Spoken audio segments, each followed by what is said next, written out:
MP board के class 11 के सभी विद्यार्थियों लीजिए, आज मैं आपको 2025-26 के लिए आपका इतिहास का जो सुबह प्रश्न पत्र है ना, उसके लिए मैं आपको 23-24 का पेपर पूरा सॉल्यूशन के साथ समझा रहा हूं। अब इसमें बच्चे ये कहेंगे कि ये तो 23-24 का पेपर है, क्यों बता रहे हो? तो बेटा मैंने अभी तक जो रिसर्च की है, हिंदी का आपका पेपर हो चुका है, ठीक है, इंग्लिश का हो चुका है, ठीक है, इसके बाद में आपका राजनीति का जो पेपर हो चुका है, इनको रिसर्च करने के बाद में ये मुद्दा निकला कि जो आपका 23-24 का पेपर था, ये इस पेपर में से आपके 50 नंबर तक के क्वेश्चन फंस रहे हैं। तो एक बार इस पेपर का सॉल्यूशन मैं आपके लिए लेकर आ रहा हूँ, आपके लिए मेहनत कर रहा हूँ ताकि आप अच्छा स्कोर करेंगे। तो एक बार इसका आपको पूरा सॉल्यूशन दे रहा हूँ, आप बढ़िया से इसके सॉल्यूशन को समझ के जाइएगा और कल आराम से आप इसके 50 से 60 नंबर के बीच में कवर कर पाओगे। जितना हो सके मेरी तरफ से मैं मदद आपकी कर रहा हूँ। देखिए, मेसोपोटामिया सभ्यता की जो लिपि है वो थी, तो मेसोपोटामिया की जो लिपि थी ना, वो थी किलकार लिपि। क्या थी? किलकार लिपि। दूसरा है मेपा लिया है। तो यहाँ पर मेपालिया जो है ना, अवन आकार की झोपड़ियाँ जिसे चारावाहे ऋतु प्रवास के दौरान उठाकर घूमते थे, वो है मेपालिया। क्वेश्चन नंबर जो 3 है वो क्या कह रहा है आपका? मंगलों द्वारा हरकारा पद्धति के लिए प्रदान किए गए अपने घोड़ों और अन्य पशुओं के 10वें हिस्से को कहते थे। 10वें हिस्से को कहते थे, तो वो कहा जाता था तामा। मुगलों का प्रमुख व्यवसाय था। मुगलों का प्रमुख व्यवसाय क्या था? तो मुगलों का प्रमुख व्यवसाय था पशुपालन एवं शिकारी संग्राहक। सामंतवाद जर्मन शब्द फ्यूड से बना है, जिसका अर्थ क्या होता है? भूमि का एक टुकड़ा। ठीक है। मार्टिन लूथर द्वारा कैथोलिक चर्च के विरुद्ध आरंभ किया गया अभियान कहा जाता है, तो किया जाता है प्रोटेस्ट सुधारवाद। अब आगे बढ़ते हैं और देखते हैं रिक्त स्थानों को।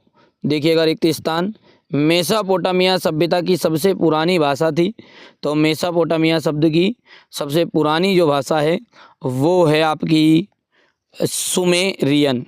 क्या है? सुमेरियन। दूसरा है रोमन समाज में एकल परिवार का प्रचलन था। किसका? एकल परिवार का प्रचलन था। अब तीसरा क्या है अंत में? प्रीसेपेट की स्थापना कुरलताई ने की थी। सॉरी, गलत हो गया। प्रीसेपेट की स्थापना जो थी ना, वो आपकी की थी ऑगस्टस ने। ऑगस्टस। ठीक है। अब आगे बढ़ते हैं और यहाँ से अपन देखते हैं मंगोल सरदारों की सभा को रिक्त स्थान कहा जाता था। तो ये 4th वाला है ना, इसी को कहते थे कुरिलताई। क्या कहा जाता था? कुरिलताई। अब 5th वाला क्या कह रहा है हमारा?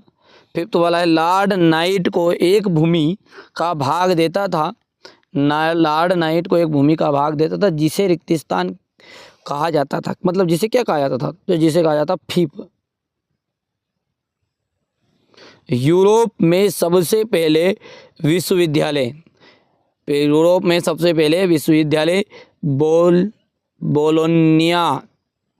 बोलोनिया शहरों में स्थापित हुए।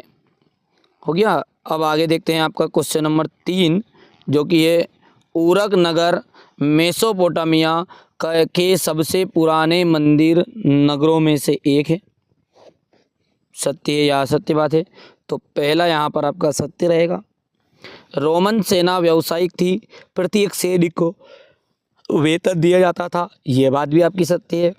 तीसरी बात हम बात करें तीसरे क्वेश्चन की, तो ये भी आपका सत्य रहेगा। मंगोल सैनिकों की सबसे बड़ी इकाई 1 लाख सैनिकों की थी, ये आपका असत्य है।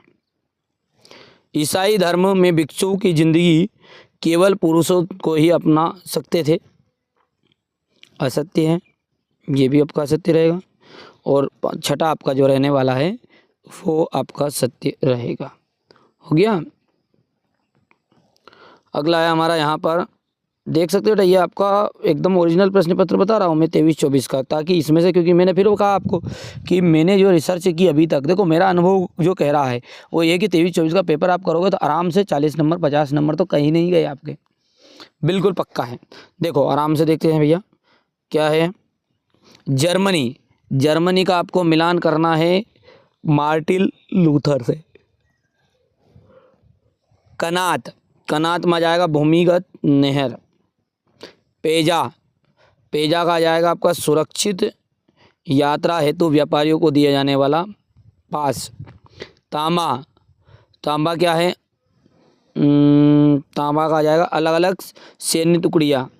एम्फोरा क्या है, जिसका सामने ये मटके या कंटेनर। और न्यू टेस्टामेंट का आपका रहने वाला है बाइबिल का खंड, ये आ जाएगा इसका बाइबिल का खंड। हो गया। अब देखते हैं एक वाक्य में उत्तर, जो कि आपका इस तरह से रहने वाला है। मेसोपोटामिया सभ्यता में देवी इन्ना किससे संबंधित थी? ठीक है, चलिए इसका सॉल्यूशन अपन देखते हैं, मैं एक साथ आपको बता देता हूँ। तो देखिए यहाँ पर अपन इसका सॉल्यूशन देख रहे थे, तो पहला जो है हमारा, उसको देखिए, मेसोपोटामिया सभ्यता में देवी इन्ना किससे संबंधित थी? तो वो है प्रेम और युद्ध की देवी। प्रेम और युद्ध की देवी।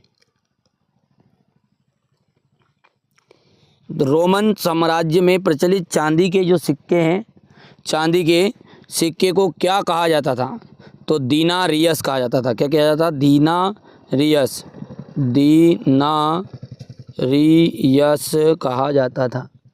ठीक है, इसके बाद में आपका तीसरा क्वेश्चन क्या कह रहा है? मध्य एशिया के यायावरों को चीन क्यों जाना पड़ता था?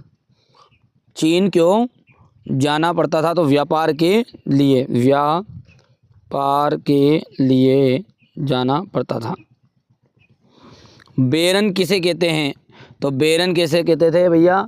तो आपका बेरन का मतलब है कि राजा के अधीन एक सामंत होता था, उसे बेरन कहा जाता था। इग्नासियो लोयोला ने किस संस्था की स्थापना की? तो उन्होंने की थी यीशु समाज की। किसी की थी? यीशु समाज की उन्होंने स्थापना की थी। किस वैज्ञानिक ने अपने ग्रंथ दी मोशन में गतिशील विश्व के सिद्धांतों की पुष्टि की? तो वो की थी उन्होंने गैलीली ने की थी। अब क्वेश्चन नंबर जो 6 है वो है उर नगर की विशेषताएं, मारी शहर की विशेषताएं। ठीक है, मेसोपोटामिया सभ्यता के 2 प्रभाव। यहाँ से आप देख सकते हैं क्वेश्चन नंबर जो 8 है आपका, क्वेश्चन नंबर जो 8 है, एम्फोरा किसे कहते हैं? फ्रैंकिनसेंस क्या है? इसका उपयोग किसने किया है? इक्वाइड्स क्या है? ड्रेसल 20 क्या है? यायावरी समाज को जानने के ऐतिहासिक स्रोत कौन कौन से हैं? कुरिलताई क्या है? ठीक है, यहाँ से क्वेश्चन नंबर 11 आपको आ जाएगा। क्वेश्चन नंबर 12 13 बेटा इनको आपको ज़रूर पढ़ के जाना है एक बार। ठीक है, ये क्वेश्चन नंबर आपका 20 रहेगा।